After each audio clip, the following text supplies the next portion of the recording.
Marjorie was 16, African American, and quietly settled in first class on a crisp early morning flight to Los Angeles. The cabin shone with polished walnut accents and soft golden lighting, but in an instant everything changed. As she sat in seat 2A by the window, dressed smartly in a navy sweater tucked into high-waisted cream trousers, a hulking security guard abruptly seized her arm and dragged her from her seat with the force of a sudden winter gust. "This isn't your kind of seat," he declared with a sneer, his tone cold and dismissive as if her very presence there was a mistake. The other passengers simply looked on in stunned silence. Some even pointed their cameras, their expressions a cocktail of smirks and whispers as they secretly murmured about how she must have tried to sneak into a place where she didn't belong. Marjorie, whose new name, chosen to mark her rebirth away from humiliation, now echoed with strength and dignity, held her head high despite the unfair assault on her self-respect. Without a scream or a plea, she rose with a calm determination, brushing the wrinkles out of her coat as if erasing the memory of that painful moment. In that moment, a silent promise was made. The humiliation she endured was just the beginning of a challenge that would topple the corrupt status quo. What if the girl they so carelessly demeaned actually possessed the power to unravel an empire built on prejudice and old habits? The terminal, abuzz with the early hum of flight announcements and the scent of freshly brewed coffee, suddenly became the stage for a collision of worlds. At gate C24, while others scurried about with half-finished lattes and sleepy eyes, Marjorie, firm in her stance and resolute in her dignity, waited her turn to board her flight.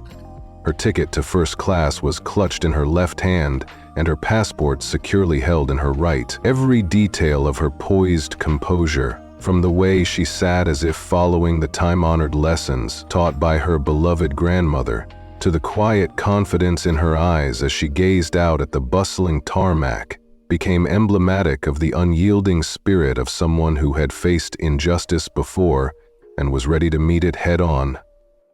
But the deeply entrenched prejudice in that very air was palpable. A man in a finely tailored gray suit exchanged a murmur with his wife, speculating aloud that she must be a minor traveling on a discount pass, his words dripping with assumption and a disdain reserved for those who did not fit his narrow view of who belonged in first-class luxury. When Marjorie's boarding pass was finally scanned, the gate agent offered a smile that seemed too forced, too calculated to hide the skepticism brewing in her mind. Yet Marjorie simply said thank you and moved forward, her steps unhurried and resolute, setting the stage for what was to come. Inside the aircraft, the luxurious first-class cabin filled with whispered judgments and sideways glances, Marjorie settled in her seat by the window. Across the aisle, a well-dressed man returned his gaze to his tablet, indifferent, while a woman 2 rows back exchanged quiet, disdainful remarks with her neighbor. Marjorie, however, focused on her phone, sending a loving message to her father that read, "Boarded, thank you for the seat. Love you," only to set the phone face down on the tray, as if signaling that today, too, she would rise above the fray of bigotry.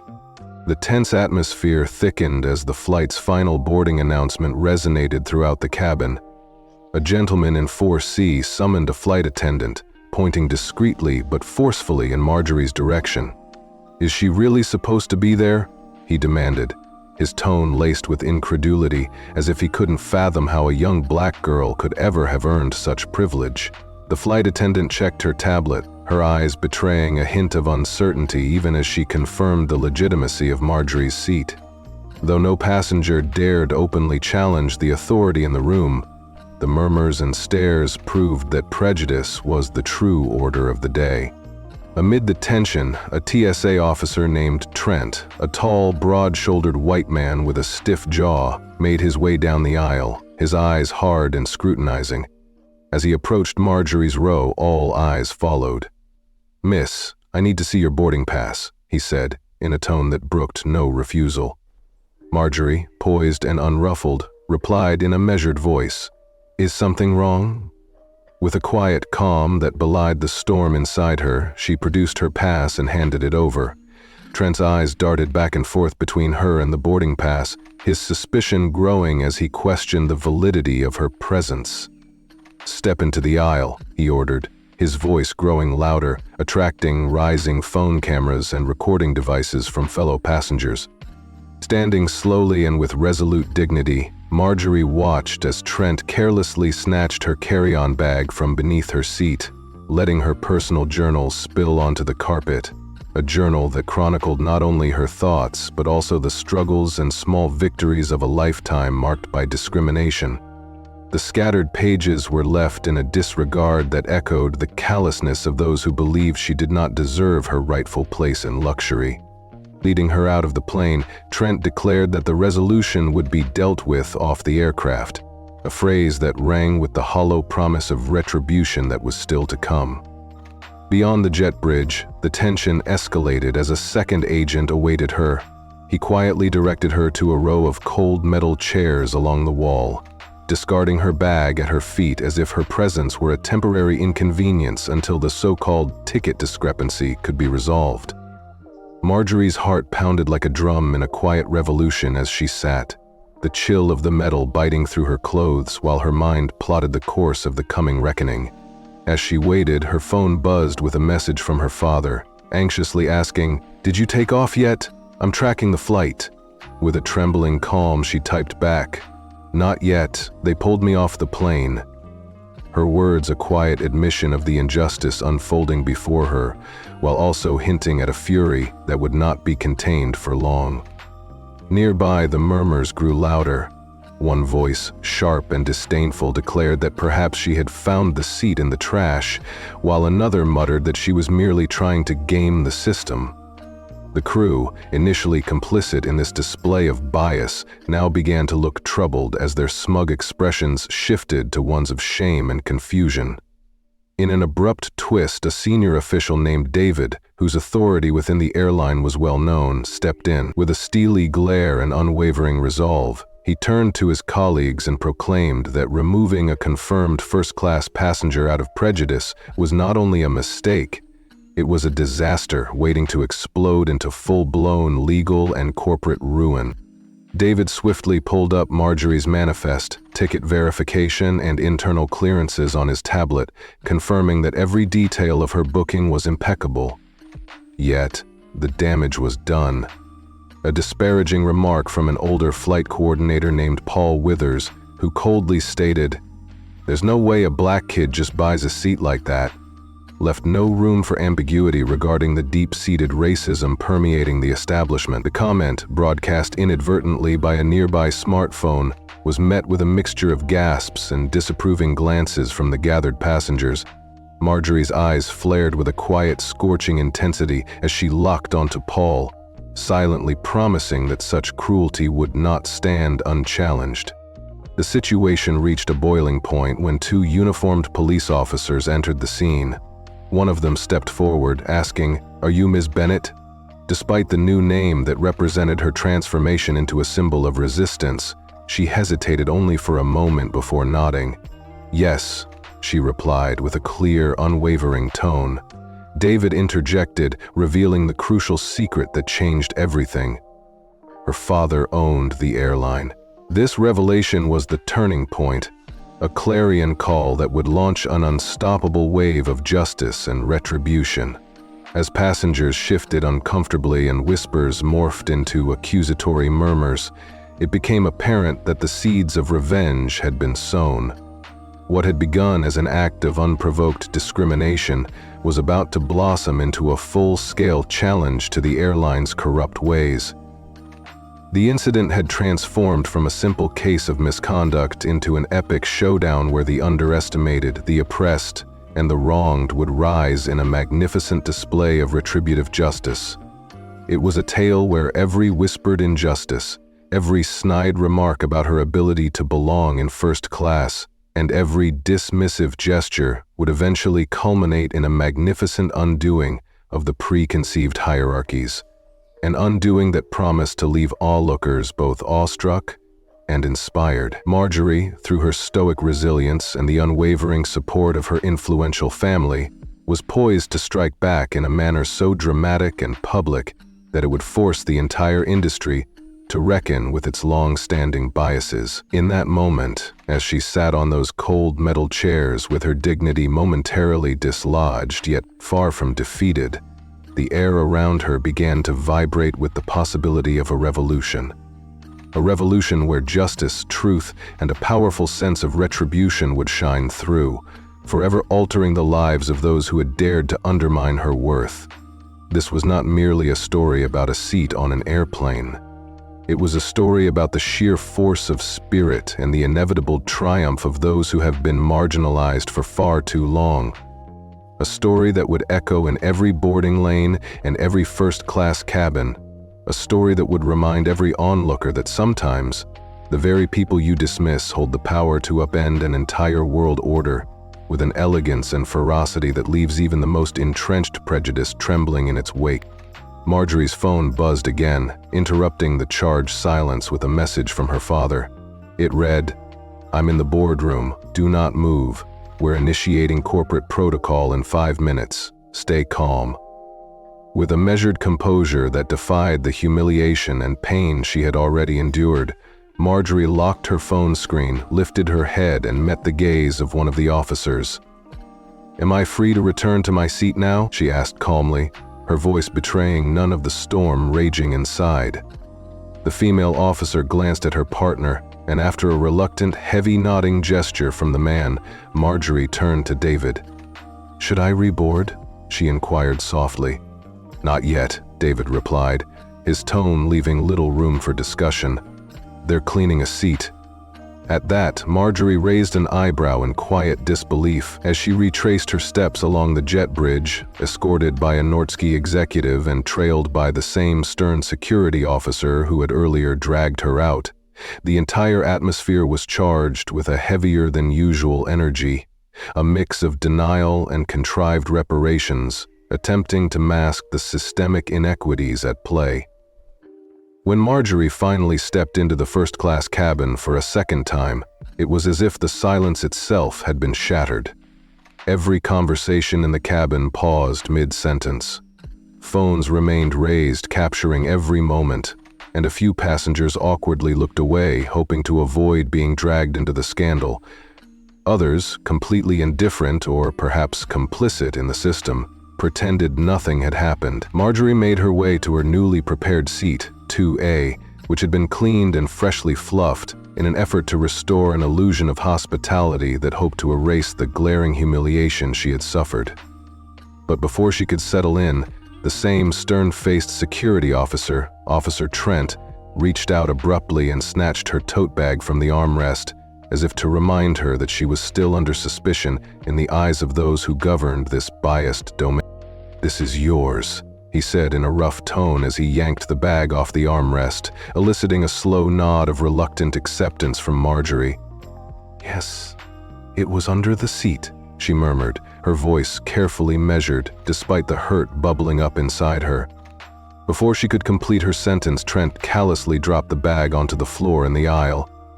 "Take it with you next time you try to section," he muttered, his words dripping with venom and a disdain that cut deeper than any physical blow. Marjorie's eyes locked onto the bag, now carelessly flopped sideways with its zipper half open, allowing small items such as a tube of lip balm, a few pens, her boarding pass, and fragments of her personal honor to spill out in disarray.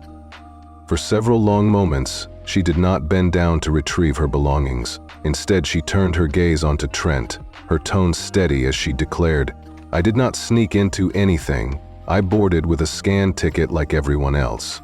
Trent merely smirked in return, as if his derisive expression validated every prejudice he held, before striding away with boots that thudded ominously along the carpet, a sound that punctuated his cruelty more effectively than any apology never uttered. Marjorie eventually bent down silently, gathering her scattered possessions with a grace that belied the deep emotional wounds within her. Once she resettled in seat 2A, the atmosphere in the cabin was almost tangible with disdain. In a low, almost conspiratorial murmur, A woman seated across the aisle cleared her throat and leaned closer to her husband, whispering so that even those nearby caught every disparaging syllable. "Some people need to learn their place," she said with a bitterness that betrayed decades of ingrained prejudice. Her husband chuckled, adding casually, "They should just be sent to the back and save us all the drama," as if the very idea of an African-American girl in first class was an absurdity that the world simply wasn't meant to witness. For a long while, Marjorie endured the whispered slurs and condescending glances without responding. Instead, she pulled out her tablet and opened a folder containing encrypted documents that her father had prepared for emergencies.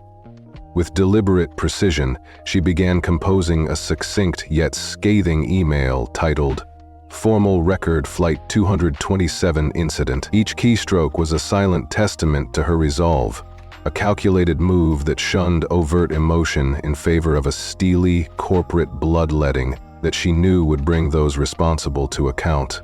It was an act of rebellion executed with the quiet efficiency that marked her every step, a way to channel her personal pain into a weapon against the institution that had so callously wronged her.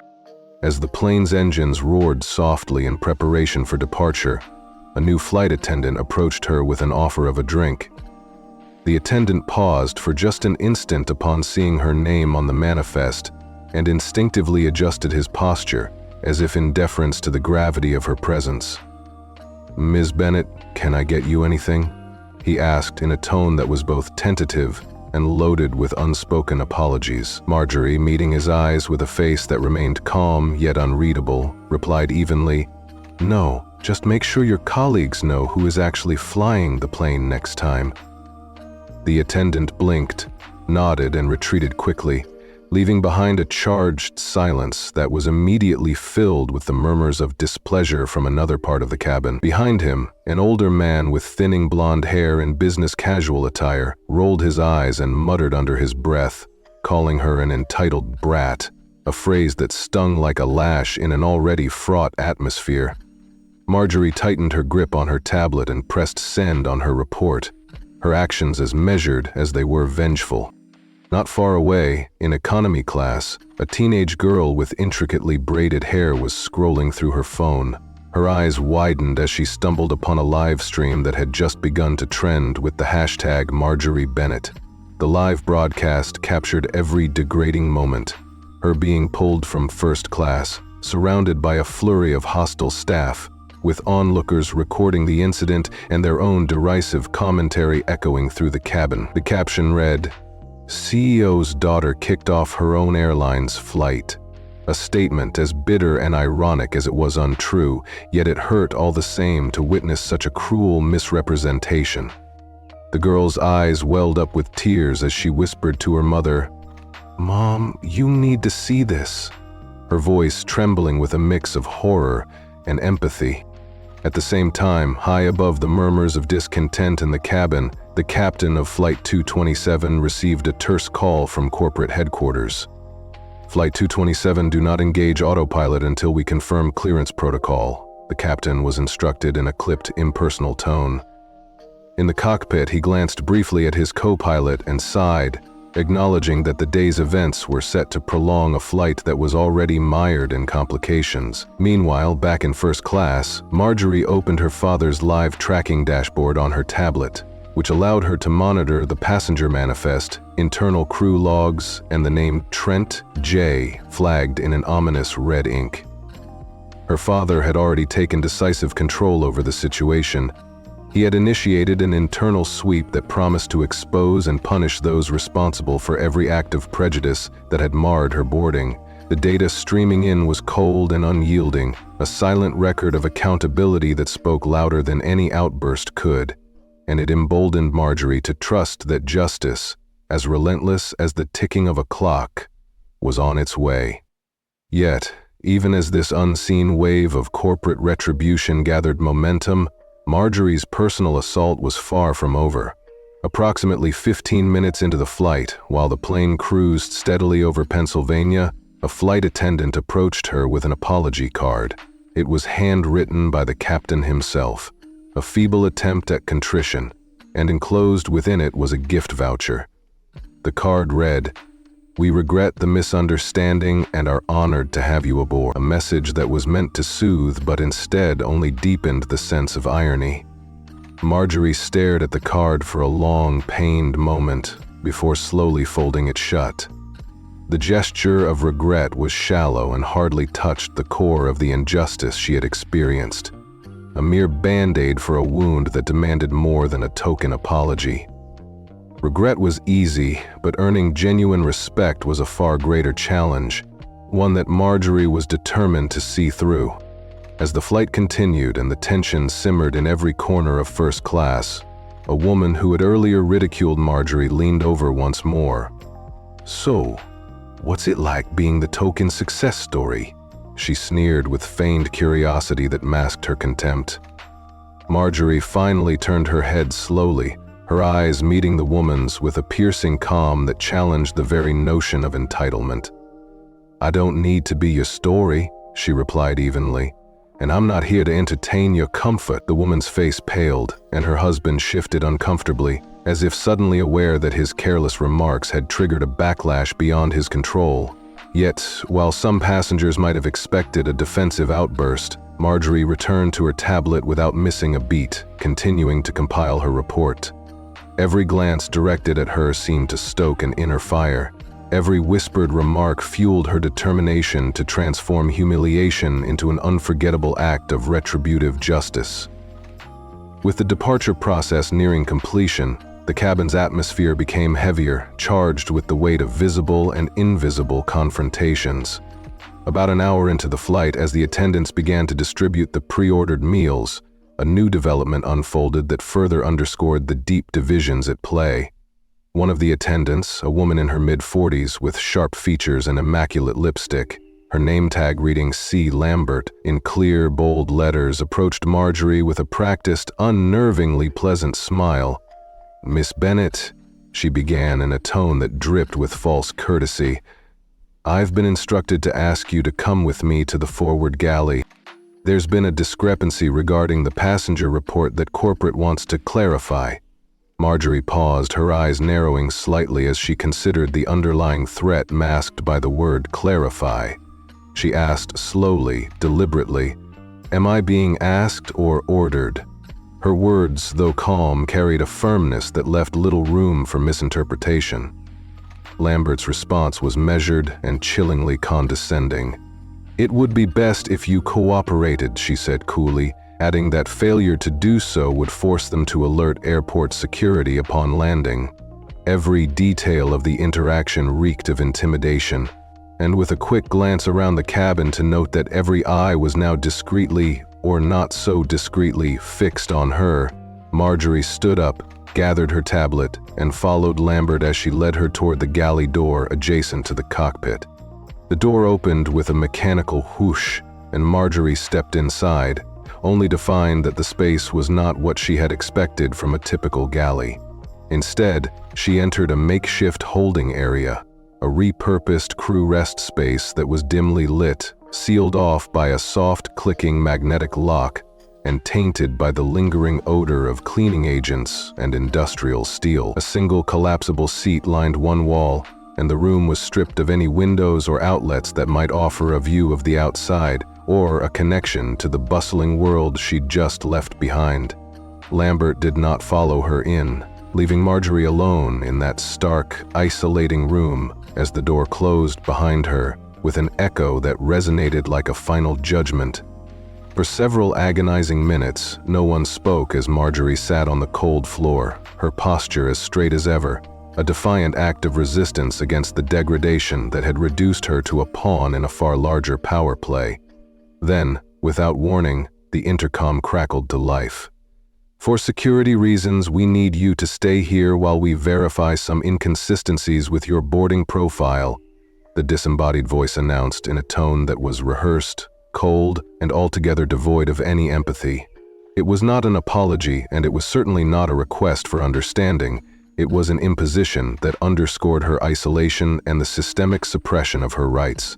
Marjorie pressed her lips together tightly as she listened, knowing that every minute spent in that barren holding cell was another minute of her dignity being questioned and her rightful place in first class being denied. She reached for her phone repeatedly, only to be met with the bleak reality of no signal and an unresponsive airplane mode. Every tap on the crew call button yielding nothing but frustrating silence. 10 minutes passed, then 15, and just when the crushing weight of isolation began to feel unbearable, the door finally opened a crack. Not much, just enough for Lambert to reappear, this time holding a clipboard and a cup of water she never offered. "We're still working to confirm your status," Lambert said flatly, her voice void of any warmth or kindness. "You'll remain here until we land in Los Angeles and someone from airport control will assist you further." Marjorie's eyes flashed with a mixture of indignation and sorrow as she asked quietly, "Am I under suspicion of something? Because this feels a lot like detainment." Lambert shrugged, her expression turning almost dismissive as she replied in a tone as cold and calculated as the steel that enclosed Marjorie. "You are not under arrest, but you are restricted from interacting with the rest of the cabin until we can confirm your intentions on this flight." Marjorie's brow furrowed at the term intentions, a word that implied doubt not only of her actions but of her very character. In that moment, every fiber of her being screamed that this was not merely a procedural check. It was an attempt to break her spirit and assert control over a young woman who had already been subjected to too much cruelty. Before the door could close again, Lambert paused, her voice suddenly laced with venomous condescension as she added, "You might be better off flying with your parents next time. First class is a little advanced for unaccompanied minors with entitlement issues." With that cutting remark, she left Marjorie to the oppressive solitude of the room, the door locking behind her with a final, resounding click that echoed the closure of any hope for immediate justice. Marjorie exhaled slowly, her hand reaching instinctively for her pocket only to find her phone still useless. A stark reminder that even in this age of digital connectivity, she was being deliberately isolated and silenced. Left alone in the dim, claustrophobic space, Marjorie scanned the room carefully. There were no cameras, no windows to the wider world, no ventilation fan to even whisper the sounds of freedom. There was nothing but isolation, time, and the cold, hard reality of a system that prized conformity over justice. With every passing second, her sense of injustice morphed into a simmering determination. Here she was, a young woman with a wronged past and a defiant present, confined in a makeshift cell within an airline that prided itself on luxury but was built on a rotten foundation of prejudice. Every minute ticking by in that stifling confinement only reinforced the urgency of her need to expose the systemic injustice, not merely for herself, but for every soul who had been marginalized by an unyielding system. In the silence of that room, Marjorie's mind raced with plans of retaliation that were as calculated as they were deeply personal, each memory of the earlier affronts.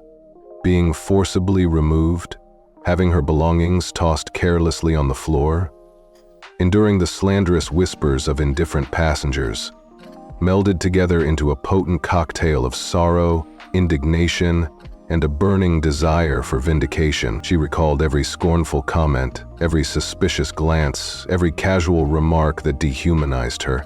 And though her body was confined within a space designed to strip her of hope, her spirit soared with the fierce promise of retribution.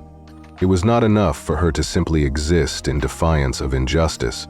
She was determined to ensure that the entire world would bear witness to the downfall of those who believe themselves invincible through prejudice.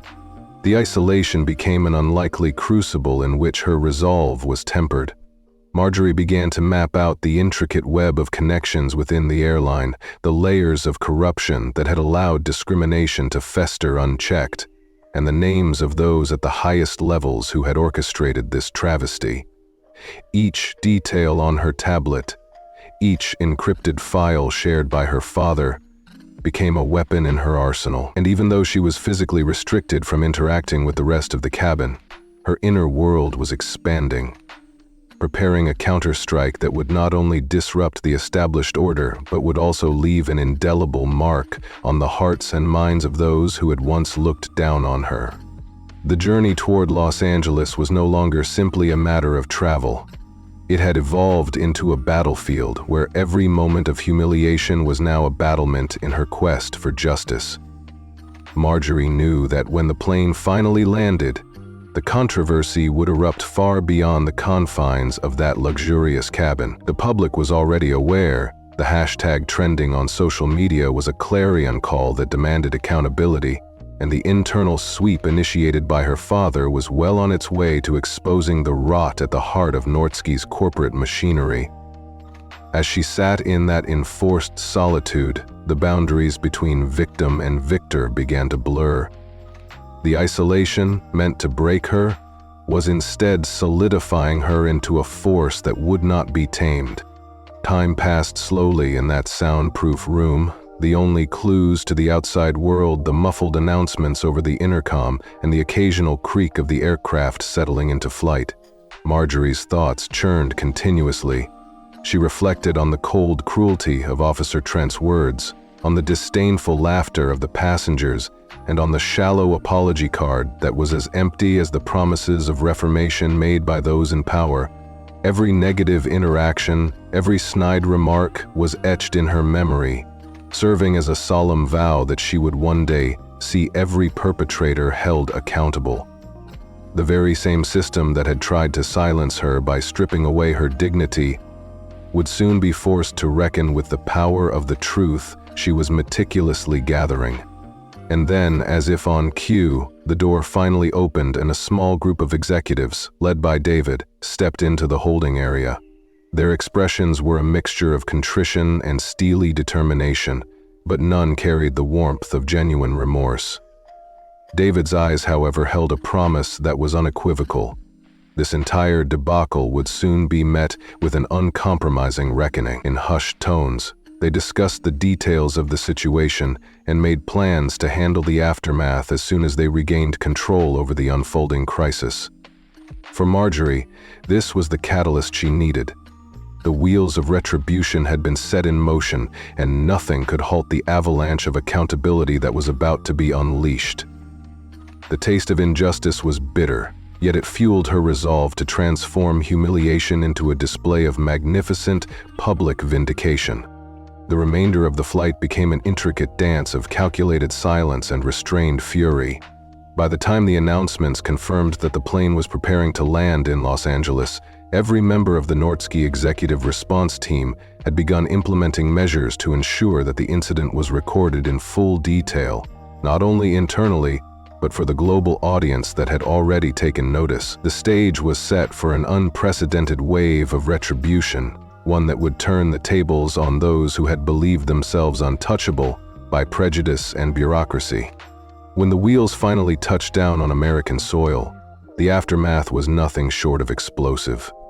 As the passengers disembarked, the live feeds and social media exploded with the narrative of an airline in crisis, a system that had attempted to marginalize a young woman, only to have her rise like a phoenix from the ashes of injustice. Marjorie, her demeanor unbowed despite the isolating confinement, stepped forward with the calm assurance of someone who had long since embraced the mantle of her own destiny.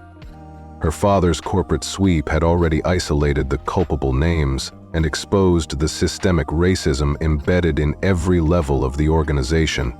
And as the story unfolded in real time, it was clear that this was more than a personal vendetta. It was a public reckoning, a showdown between the forces of bigotry and the indomitable spirit of those who dared to challenge it. In the ensuing weeks, news outlets across the nation picked up the story. Headlines blared the scandal of an airline that had not only humiliated a young African-American passenger, but had actively attempted to silence her in a space designed for elegance and privilege. Testimonies poured in from brave whistleblowers within the company, and social media trends forced even the most skeptical observers to confront the truth of systemic injustice in modern corporate America. Marjorie's carefully drafted email and the detailed encrypted files became the cornerstone evidence in a lawsuit that promised to reshape the policies and practices of the airline industry for generations to come. The corporate response, initially designed to contain the incident, backfired spectacularly, sparking public outcry and demands for sweeping reforms. It was a power shift that no one had anticipated, one that left the perpetrators exposed and forever haunted by the consequences of their cruelty. Reflecting on those long, agonizing hours in the holding cell, Marjorie realized that her enforced isolation had been the crucible that transformed her pain into an implacable weapon of justice. Every cold minute had steeled her resolve. Every heartless remark had deepened her commitment to ensure that the world would see the true cost of prejudice. With her dignity restored and her position strengthened by the support of an entire community demanding accountability, Marjorie emerged not as a victim, but as a vindictive force, an embodiment of righteous retribution that would echo in every boardroom and every first-class cabin where discrimination still dared to hide behind the veneer of luxury. And so, with the scandal now in full view and the wheels of justice turning inexorably, Marjorie prepared for the final act of her grand counteroffensive. In a public statement delivered with the calm gravity of one who had endured the worst and risen above it, she declared that no one, no matter how high their station or how deeply entrenched their prejudices, would ever again be allowed to strip away the dignity of an individual. Her words resonated across news networks, social media feeds, and coffee tables across the country. For too long, the powerful had wielded their authority to oppress the vulnerable, but now the tide had turned.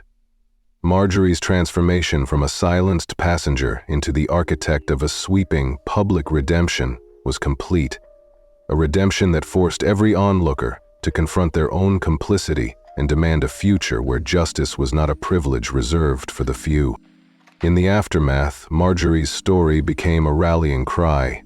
Her experience was dissected on talk shows and discussed in community centers, each retelling amplifying the narrative of resilience against systemic abuse. For many older women across the nation, women who had witnessed decades of discrimination and bureaucratic indifference, her stand became a beacon of hope, a testament to the fact that even in the face of unyielding adversity, the human spirit could triumph with style, grace, and an unbreakable will. Marjorie's journey from the cold, echoing confines of a repurposed crew rest area to the glare of public vindication captured the essence of a struggle that had spanned generations. It illustrated that when injustice is met with the full force of accountability and collective outrage, even the mightiest systems built on old prejudices can be brought to their knees in a display of staggering retribution. As the nation rallied behind her, calls for systemic change reverberated from coast to coast. Lawsuits were filed, corporate boards restructured, and the airline industry was forced into a long overdue period of self-examination. Marjorie's steadfast determination, as exemplified in every painstakingly recorded document and every carefully chosen word of defiance, proved that justice was not a matter of chance. It was a responsibility owed to every person who had ever been marginalized.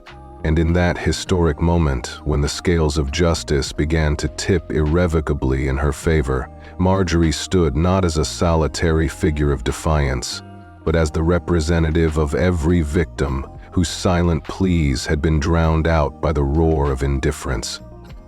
In the months that followed, as the legal battles unfolded and the corporate machinations crumbled under the weight of public scrutiny, Marjorie's legacy was cemented as a symbol of persistent resistance.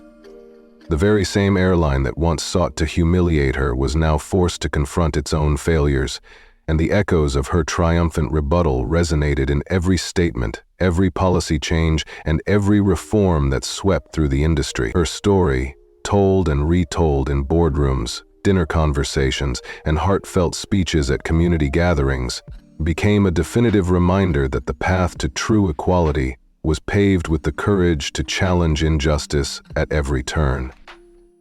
And so, while Marjorie continued to rebuild her life with the dignity that had always been rightfully hers, The incident aboard Flight 227 ignited a broader conversation, a conversation about race, power, and the inescapable need to stand up for what is right.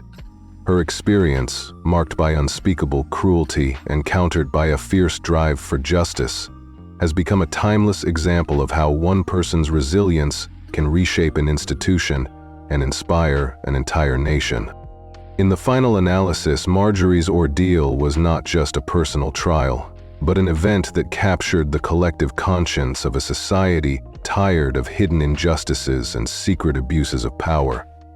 It was a pivotal moment when the vulnerability of a young woman, stripped of her dignity in a first-class cabin meant to be a sanctuary of comfort, became the spark that set off an avalanche of change. With every public apology, every corporate shakeup, and every reform promised, the echoes of that plane incident continue to remind us that no one is too insignificant to challenge the mighty. Marjorie's courageous journey stands as a vivid lesson in the transformative power of standing up against prejudice, a lesson that resonates particularly with those who have seen the cost of discrimination all too clearly over the decades. In recounting this dramatic saga to a community of experienced women who have long battled their own challenges, it is impossible not to be moved by the strength of a spirit that refused to be broken. Marjorie's story is a story of hope, a story of meticulous retribution, and above all, a story of vindication. It is a narrative that demands that we look at our society with unflinching eyes, recognize the injustice that once seemed tolerated, and join together in the belief that every person deserves to be treated with dignity and respect. And as the winds of change begin to blow through even the most established institutions, one cannot help but feel an electrifying mix of admiration and hope.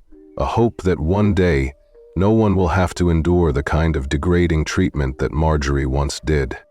Ultimately, the tale of Marjorie's defiant stand aboard Flight 227 is not merely an account of a singular event, but rather a clarion call to every individual who has ever been diminished by prejudice. In the echo of every whispered remark and in the silence of every ignored call for justice, her story reminds us that the fight for equality is perpetual, that every act of injustice carries within it the seeds of its own undoing, and that every moment of suffering can be transformed into a catalyst for monumental change. This, indeed, is the legacy of Marjorie, a legacy that will undoubtedly resonate for generations to come and serve as an enduring inspiration to all who believe in the unyielding power of truth, dignity, and relentless retribution. Marjorie knew that time itself could be weaponized when wielded by the wrong hands. Leaning her head back against the cool wall of the holding room, she closed her eyes for just a moment and recalled her father's words from when she was 8 years old. He had told her, "If they ever make you feel small, remember who you are. Then remind them." And she could feel the silent descent building not only in her heart, but within her entire psyche. At long last, as the plane finally docked and the door hissed open, a female ground agent stepped inside and called, "Miss Bennett, please come with us." Marjorie said nothing, and instead walked out past the cockpit, past the flight attendant, who now refused to meet her eyes, and past the same officer who had once callously dumped her bag, now standing with his arms folded as if daring her to speak. With her head held high in steadfast defiance, she moved toward the jet bridge.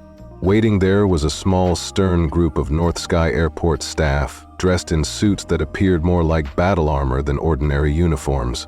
Among them, a bald, clean-shaven man in his early 50s with a clipped badge reading C. Rhodes, Senior Terminal Manager, stepped forward and extended his hand in a gesture of formal apology that Marjorie did not need to accept. He stated, "Ms. Bennett, my name is Charles Rhodes, and on behalf of our company, we sincerely apologize for the confusion during your flight. We would like to clear things up quickly and professionally." Marjorie gave him no reaction, no word of thanks. Her expression an unreadable mask of sorrow tempered by fierce determination. Rhodes motioned toward a side hallway, saying, If you will follow us, we have a quiet area where we can talk away from the public eye." His tone, although polite, carried a hint of condescension that Marjorie could not ignore. She followed him, flanked by 2 other staffers, down a narrow corridor marked for authorized access only. At the end of the corridor was a small, sterile room with a table, 2 chairs, and a mounted camera that one of the staffers promptly disabled before Marjorie entered. The room was cold and impersonal, its walls stark as they bore silent testimony to the systemic injustice that had unfolded earlier. Marjorie sat down, her eyes never leaving Rhodes as he pulled out a slim file and began to speak in an artificially warm tone. He said, "So, here is what we are trying to do. There has been a bit of confusion surrounding your flight and some irregularities with the boarding system.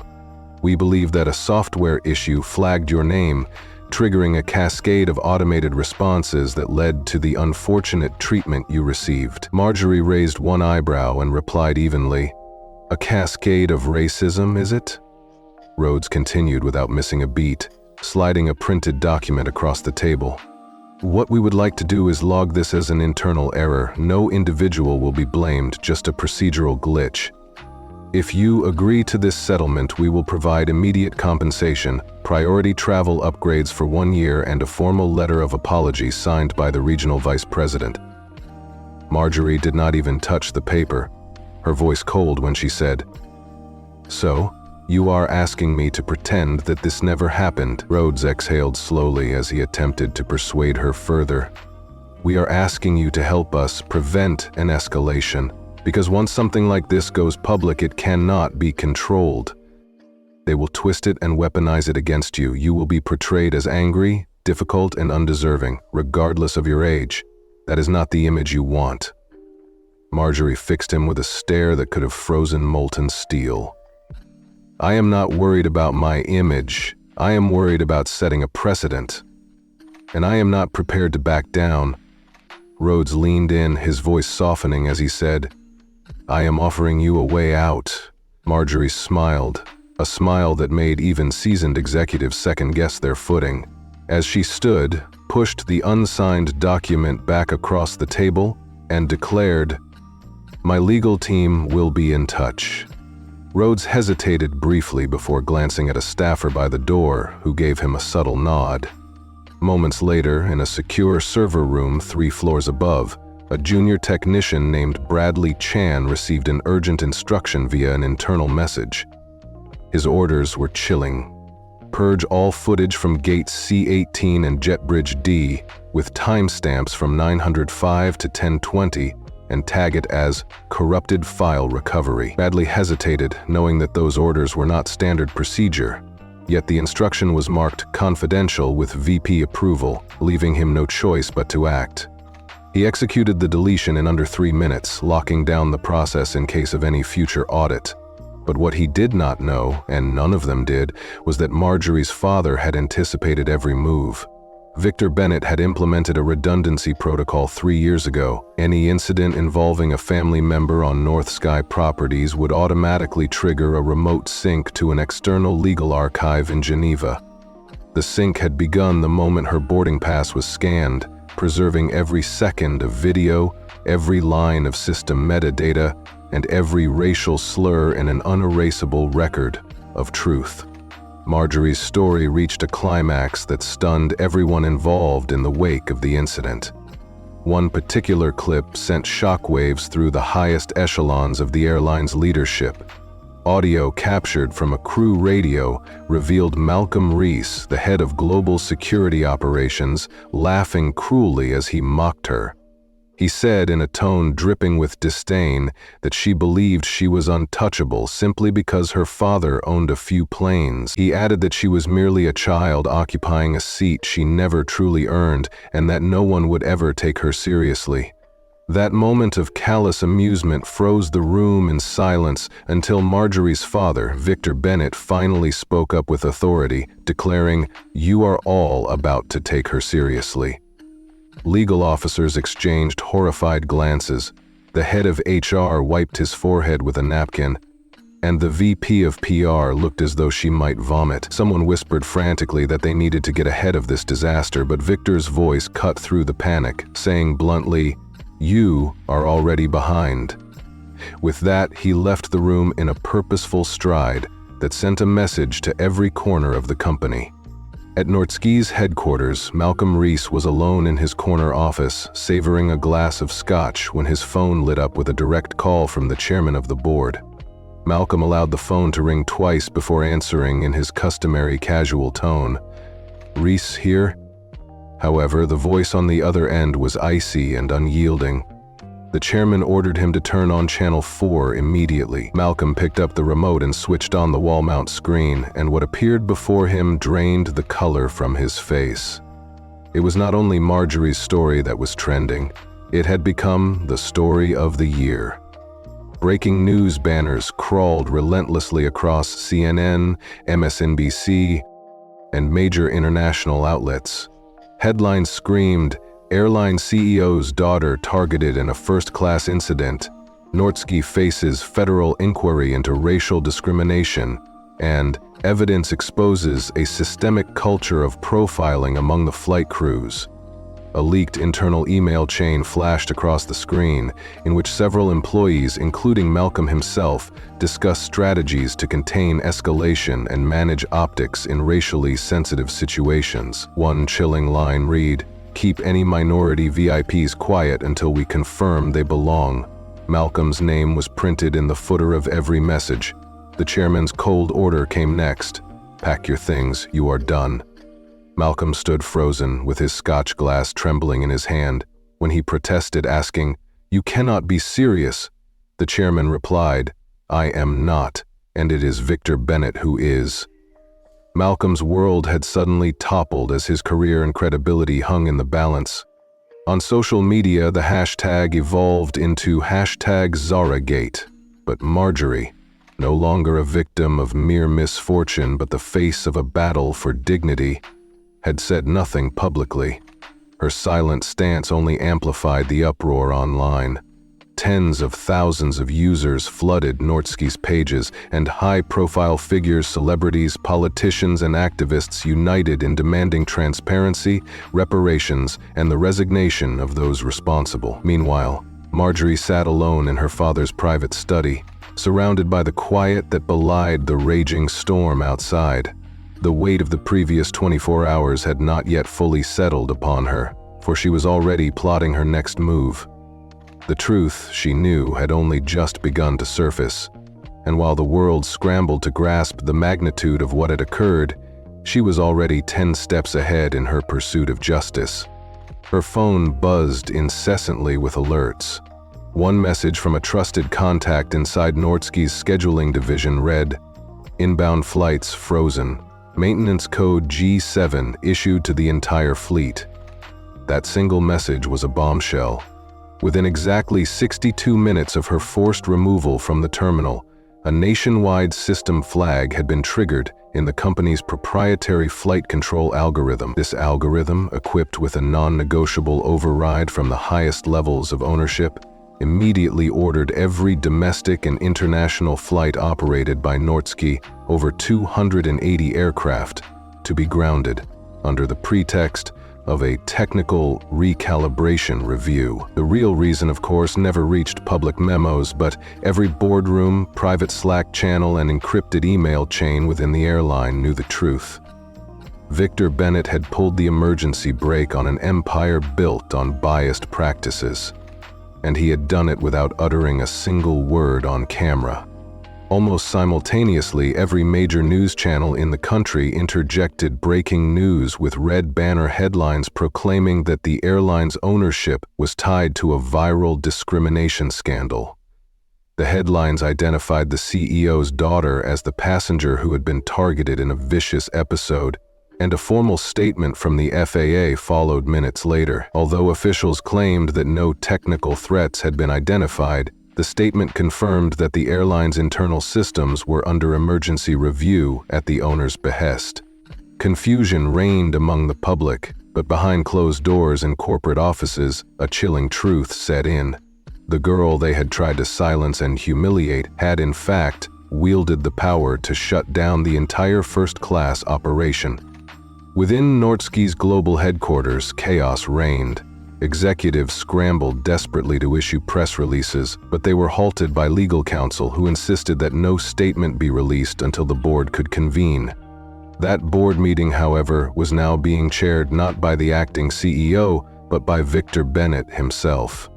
Utilizing an emergency clause in the company's operating charter, Victor had overridden executive authority to protect the integrity of his family's legacy.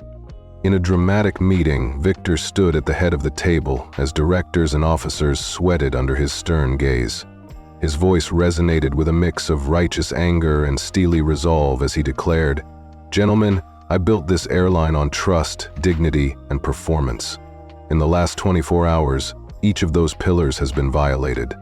Not by isolated missteps, but by an entire culture of prejudice that you allowed to fester." With a commanding gesture, he directed everyone's attention toward a screen displaying time-stamped footage of Marjorie being forcibly escorted off the plane.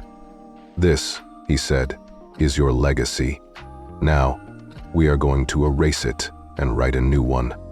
When the CFO timidly raised the point that grounding the entire fleet would cost hundreds of millions per day, Victor interrupted sharply, "Losses are easier to recover from than integrity. I would rather see our company bleed cash than lose credibility." Without delay, he ordered the immediate termination of every individual implicated in the chain of discrimination and failure. Trent, Lambert, Withers, Reese, and more. No severance, no secret non-disclosure agreements. He demanded complete transparency and instructed the legal department to audit every escalated passenger incident over the last 5 years. If they found any patterns of abuse, he insisted the company confess before the evidence could be used against them. Across town, in a secure, soundproof studio, Marjorie prepared for her moment on the public stage. Instead of a staged interview, she opted for a live stream that was raw, unscripted, and unfiltered. With one decisive click, the video began broadcasting across every major platform. Within minutes, it was embedded on news sites, reshared by influential voices, and translated into 6 languages. Her voice was not that of a victim. It was resolute and unapologetic as she explained, "I was not dragged off a plane by accident because of a system error. I was removed because someone looked at me and decided I did not belong. And then, a system designed to protect their own interests attempted to cover up the truth. I do belong, not just because my father owns this airline, but because every single person deserves the respect they have earned." Her message cut through the cacophony of media reports like a clarion call, and her steady, unwavering tone resonated deeply with everyone who had ever been marginalized. While the digital world erupted with outrage, Victor Bennett himself was not one to shy away from crisis. At exactly 6 p.m. Eastern Time, he stepped into the studio of a major national network. Dressed in a tailored black suit, with the Norska insignia shining on his lapel, he faced the camera with an intensity that silenced the room. The anchor asked him if he was prepared to address the scandal publicly, and his reply was calm and deliberate. "I am not here merely to address the incident. I am here to end it," he continued. "No one touches my daughter and walks away as if nothing happened. And this is not just about her. It is about every person who has ever been told they do not belong in a place they have earned through hard work and determination." His statement was raw and unscripted, and it lit a fire that no boardroom could ever extinguish.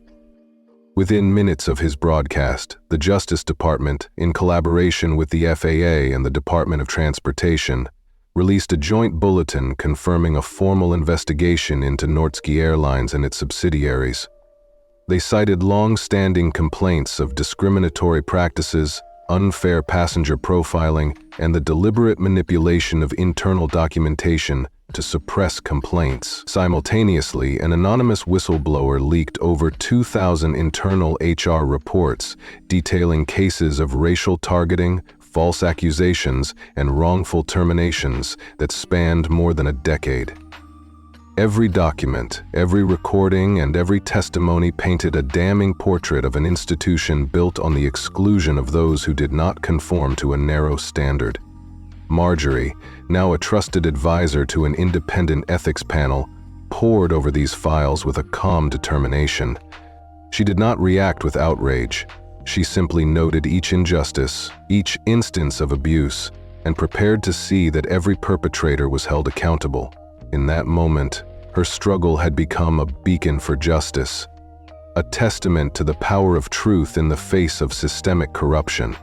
And so, as the world watched with bated breath, Marjorie stepped forward not as a defeated victim, but as the embodiment of a new standard of accountability.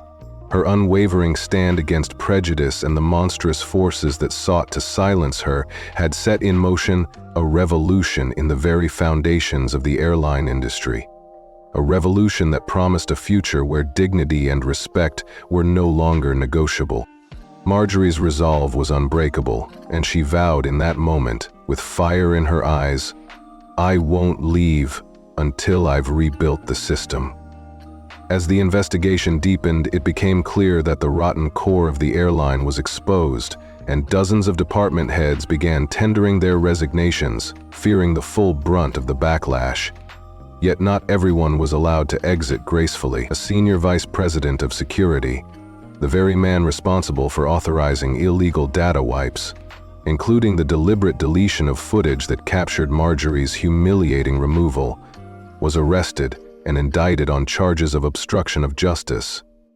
Another executive, whose signature had sealed non-disclosure agreements designed to silence wrongfully dismissed employees, was named in a class action lawsuit demanding more than $700 million, 0 cents, in damages.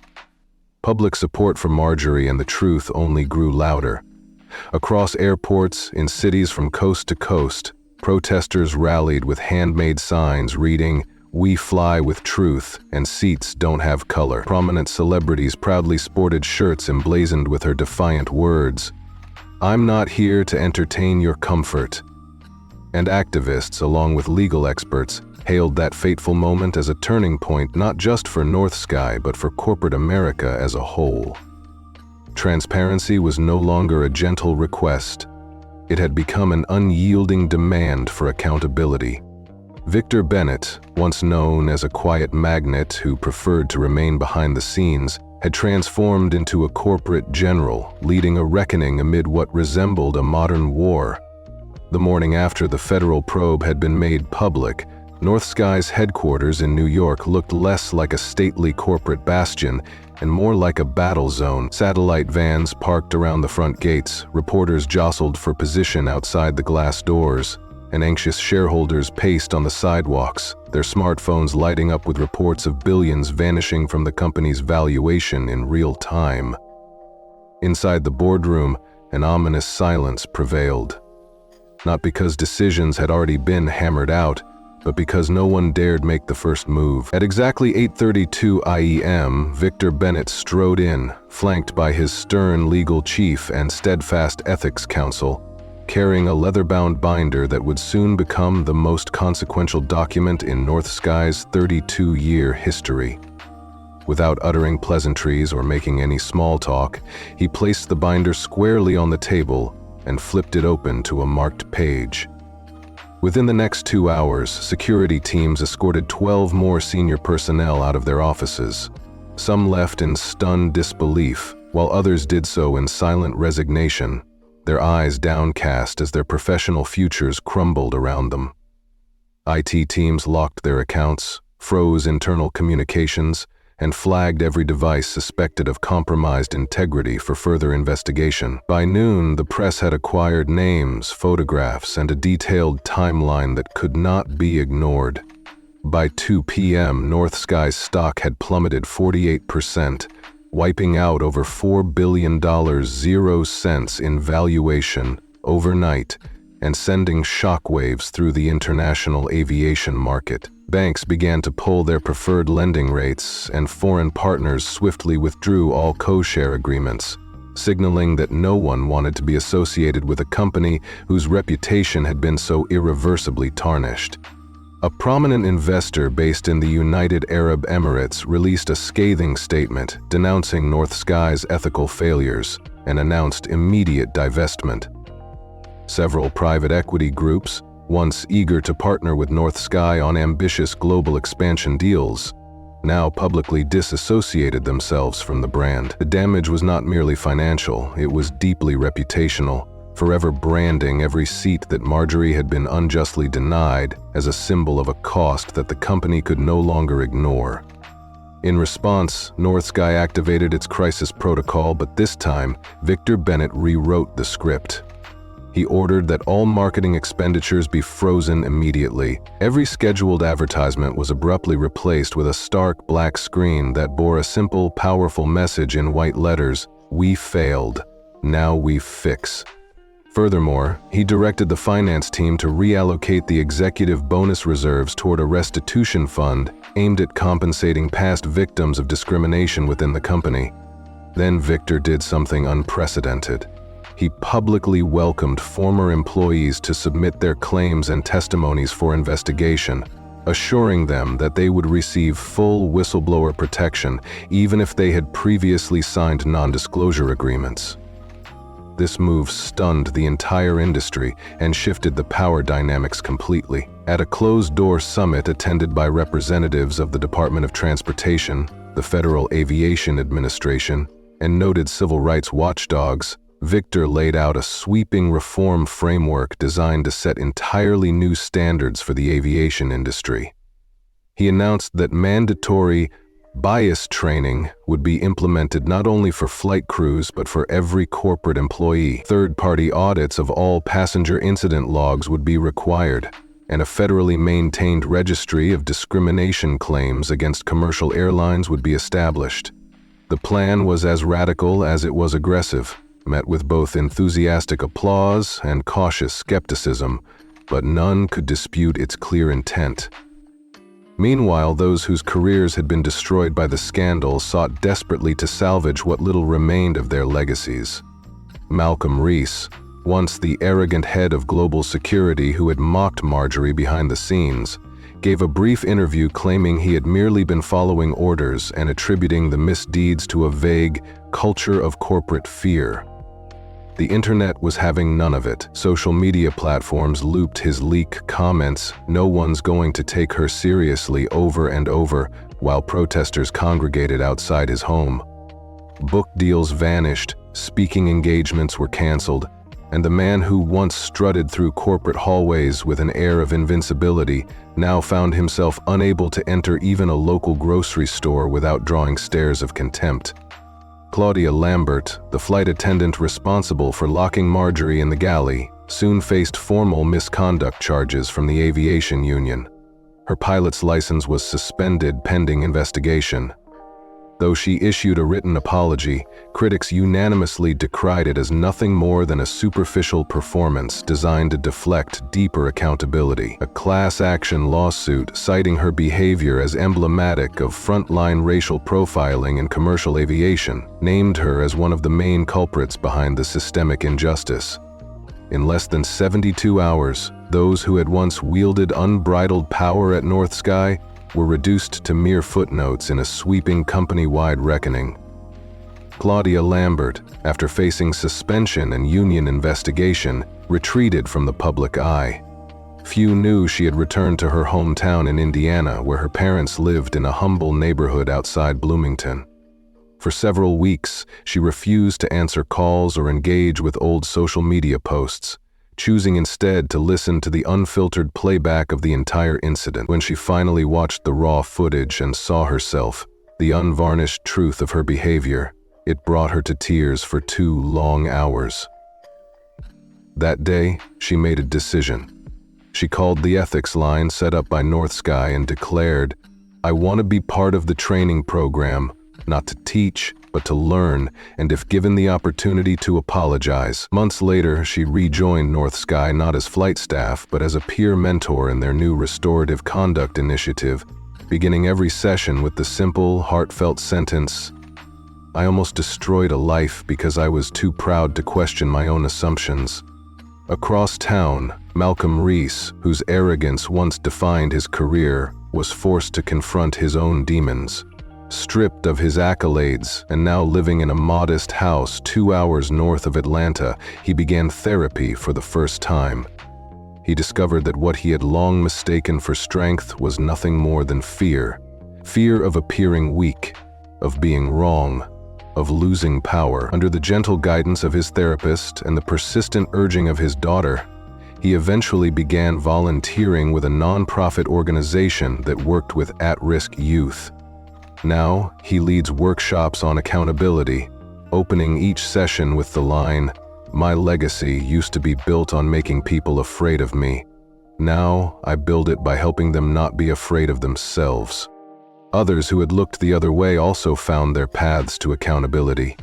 Paul Withers, the aging flight coordinator who once sneered that no black girl could afford first class, chose to retire early and relocate to Nevada.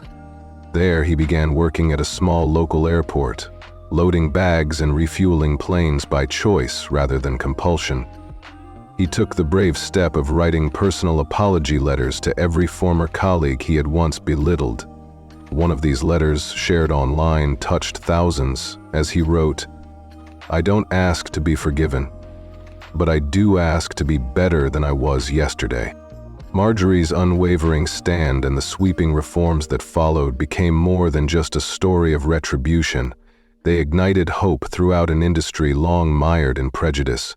Her journey from a silenced, humiliated passenger to a revered advocate for justice was a reminder to all that every act of discrimination carries a cost too high to be ignored. And as the system was rebuilt from the ashes of its former self, Marjorie's legacy shone as a beacon of resilience, proving beyond doubt that true transformation is possible when one has the courage to demand dignity and fairness for every human being. Marjorie's remarkable journey culminated in a transformation that rippled across the entire airline industry.